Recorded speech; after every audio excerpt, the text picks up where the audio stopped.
आज के राजस्थान की इस राजधानी गुलाबी नगर जयपुर में गौ माता की सेवार्थ बड़े कार्यक्रम में उपस्थित पूज्य जगत गुरु शंकराचार्य जी के श्री चरणों में मैं प्रणाम करता हूं। अन्य मंच पर विराजमान सभी संतों के चरणों में मेरा प्रणाम और समक्ष विराजमान पूरे प्रदेश से पधारे हुए गोभक्त गौशाला संचालकों आप सभी को सादर हरिष्मण जय गौ माता जय गोपाल।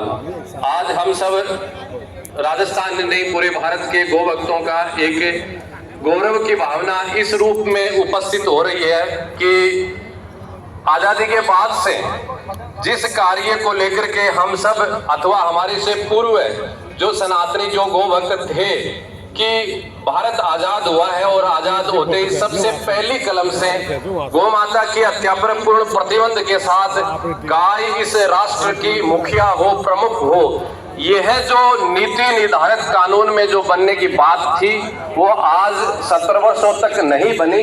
ये हम सब के लिए दुर्भाग्य की बात तो है ही है, लेकिन साथ में मैं सोचता हूँ कि कहीं न कहीं उदासीनता भी हम मानते हैं, क्योंकि आजाद भारत की सरकारों से कोई कार्य करवाना है तो वहां मुखर होकर के आवाज उठानी पड़ती है, तब उनके कोई बात समझ में आती है। मैं जब ये सोचता हूं कि इस भारत में जहां करोड़ों करोड़ों सनातनी हिंदू रहते हैं, यहाँ गांव-गांव में ढाणी-ढाणी में सरकारों ने सरापों की अनेक ऐसे गलत कार्यों की व्यवस्था कर रखी है, आखिर क्यों?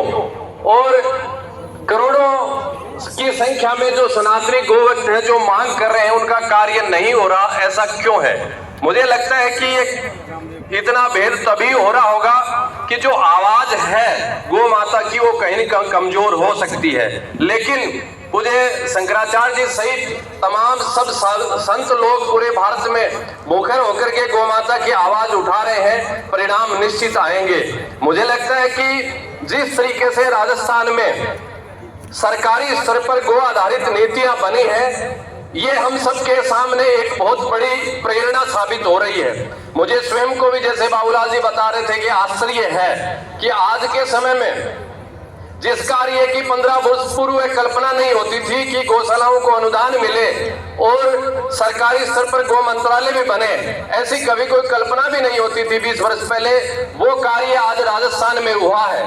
पूरा भारत में राजस्थान प्रदेश ऐसा है जहां सभी गौशालाओं को पूरे वर्ष 9 माह का अनुदान मिलता है, साथ ही यहाँ गौ मंत्रालय की स्थापना है। इसके साथ ही बहुत सी ऐसी योजनाएं हैं, लेकिन यहाँ इतनी योजना होने के बाद में भी हम संतुष्ट नहीं हैं। इसलिए नहीं है कि गौ माता का जो स्थान है वो अभी तक नहीं मिल पाया। इसलिए मैं आज सभी संतों की आवाज में मेरी आवाज मुखर करता हुआ, सम्मानित सहभागी करता हुआ आप सभी गोभक्तों से आह्वान करूंगा कि जैसे महाराष्ट्र में गौ माता को राजे माता का दर्जा दिया गया है, वैसे ही राजस्थान में भी गौ माता को राजे माता का दर्जा दिया जाए और केंद्र सरकार भी गौ हत्या पर पूर्ण प्रतिबंध लगाए और गौ माता को राष्ट्र माता घोषित करे। ये मैं मांग करता हूँ राजस्थान गौ सेवा समिति की ओर से। और साथ में मैं कहना चाहूंगा हमारे राजस्थान के माननीय मुख्यमंत्री भजनलाल जी शर्मा, आप परम गौ भक्त हैं,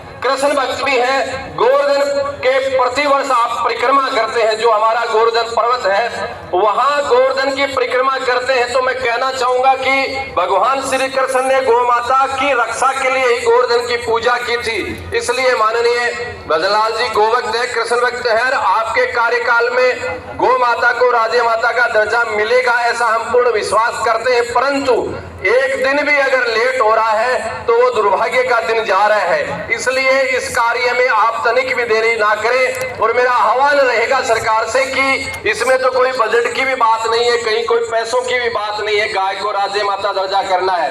ऐसा ना हो कि महाराष्ट्र में जैसे चुनाव हो रहे हैं, चुनावों के समय राजे माता का दर्जा दिया गया, अच्छी बात है, लेकिन आखिर इतनी लेट क्यों? इसलिए राजस्थान में भी 5 वर्ष अंतिम समय के चुनावों का इंतजार ना करके आप अभी और इसी वक्त और आज ये कार्यक्रम राजस्थान में संतों के सानिध्य में, जगत गुरु शंकराचार्य जी के सानिध्य में हुआ है, तो आप संतों का सम्मान करते हैं, तो संतों के सम्मान में आपको गौ माता को राजे माता का दर्जा देना चाहिए, ऐसी मेरी मांग है। इसके अलावा किसी भी कार्य के लिए राजस्थान गौ सेवा समिति की आवश्यकता है, हम सब की आवश्यकता है। हम तन से, मन से, प्राण से, जीवन का एक कण कण, जीवन के शरीर की रक्त की एक बूंद बूंद गौ माता के लिए समर्पित है। हमारी तो, मेरी स्वयं की तो कल्पना ही है कि जीवन जाना है, मृत्यु आनी है, लेकिन यह मृत्यु गौ माता की रक्षा के लिए, गौ माता की सेवा के लिए अगर मृत्यु आ जाए तो वो मृत्यु नहीं है, वो सार्थक है जीवन का। ऐसी मेरी भावना है।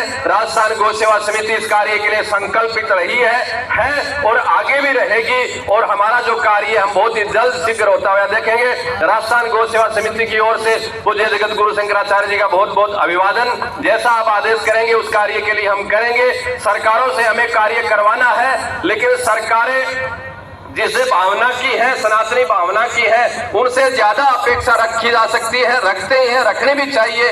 वो सरकार भी क्या कार्य करेगी जो चौड़े चौक में गौ माता की हत्या करवाती है, उनसे हम क्या आशा अपेक्षा कर सकते हैं। सन 66 में कृपात्र जी महाराज के सानिध्य में गोरक्षा का जो आंदोलन हुआ था, उस आंदोलन को भी जिस तरीके से कुचला गया, ऐसी विचारधारा से हम क्या आशा कर सकते हैं। इनसे आशा है, इसलिए ही इनके सामने हम चीख रहे हैं, पुकार रहे हैं, आंदोलन कर रहे हैं, हमारे मन की आवाज, गा की आवाज उन तक पहुंचा रहे हैं। धन्यवाद बाबूलाल जी व तमाम सभी गौ भक्तों को धन्यवाद कि आज ऐसा कार्यक्रम राजस्थान में किया। पूज्य संतों को पुनः प्रणाम। जय गौ माता, जय गोपाल।